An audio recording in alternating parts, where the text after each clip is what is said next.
Hey everyone, it's Pedal Cat, and I want to talk to you about wounds made by gunshots and other fiery engines. Dr. Ambrose Perret is French.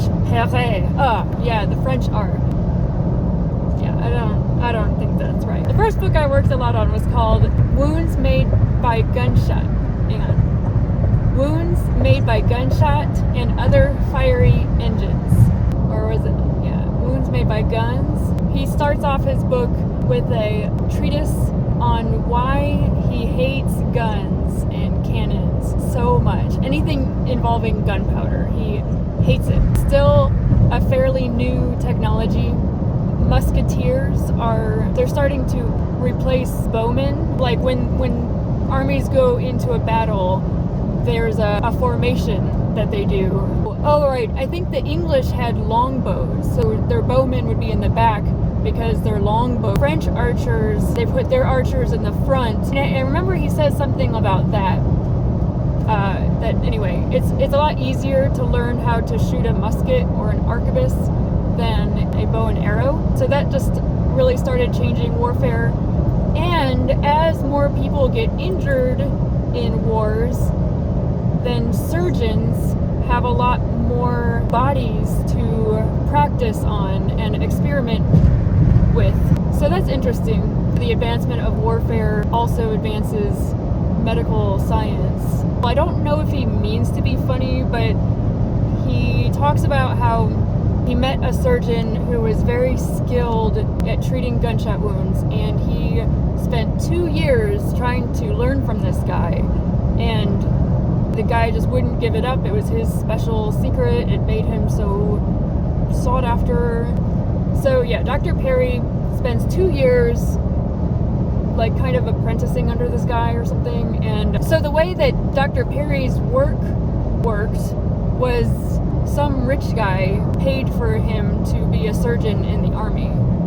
When that rich guy died, he had to find a new benefactor. So he told this guy in whatever the city it was, he's gonna have to move back to Paris and find a new benefactor and be with his wife and kids again, I'm pretty sure.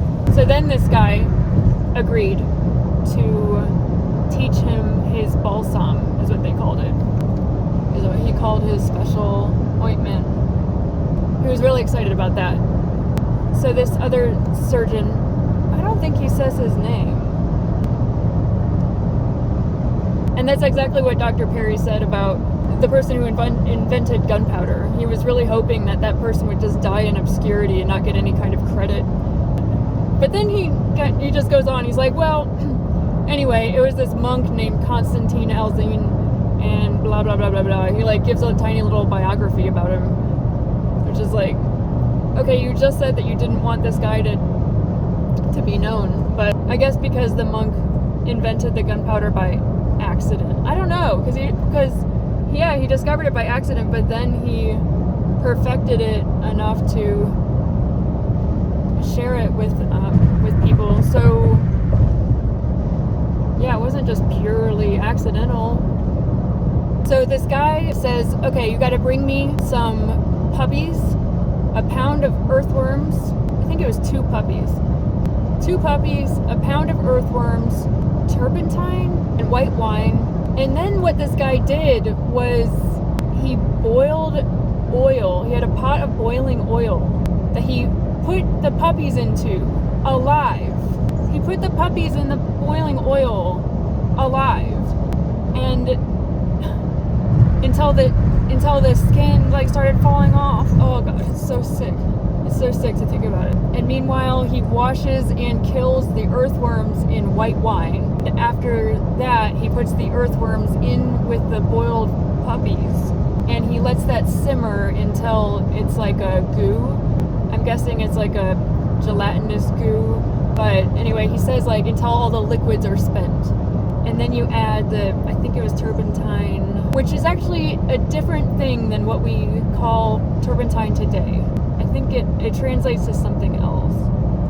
So there you have it. And this guy swore to God that this was his recipe for gunshot wounds. and that he is free to use it now that he's going to be so far away in Paris, which in modern times it's I think it's a 4-hour drive between Paris and the city. Turin. It was Turin. Anyway, he was like a world away off in Paris, so he's free to do this cure as long as he doesn't tell anybody. And it's really funny that he's writing that in this book that becomes famous. And then the other big points about gunshot wounds is that at the time, so the mid 1500s, it was believed that gunshot wounds were poisoned, that either the gunpowder or the bullet itself was, it was mostly that they thought the gunpowder it was poisoned. Most bullets were lead balls, and they did not think that lead was poisonous, and he still, like, he has a whole chapter about how the bullets themselves are not poisoned and that they cannot be poisoned the way that arrowheads can be poisoned. He talks about how German soldiers will drink gunpowder to, because they think that they believe that drinking gunpowder mixed with wine will cure their gunshot wounds. And French people drink the same concoction just to prove to each other that they're strong and brave and so courageous that they will drink gunpowder. And he also quotes some ancient Greek medical literature about the ingredients in gunpowder to prove that the ingredients are not poisoned or poisonous. And so he's like, people drink this stuff, people put it on their wounds, it's totally fine, it's not going to kill you. So the way that they had been treating gunshot wounds was to pour a little spoonful, or like a big spoonful of scalding hot oil. So it's basically boiling oil, except I don't think oil bubbles and boils the way water does, so that it just damages everything it touches. It just burns it up. So that was the cure they had. They would just pour a spoonful of boiling oil into the wound.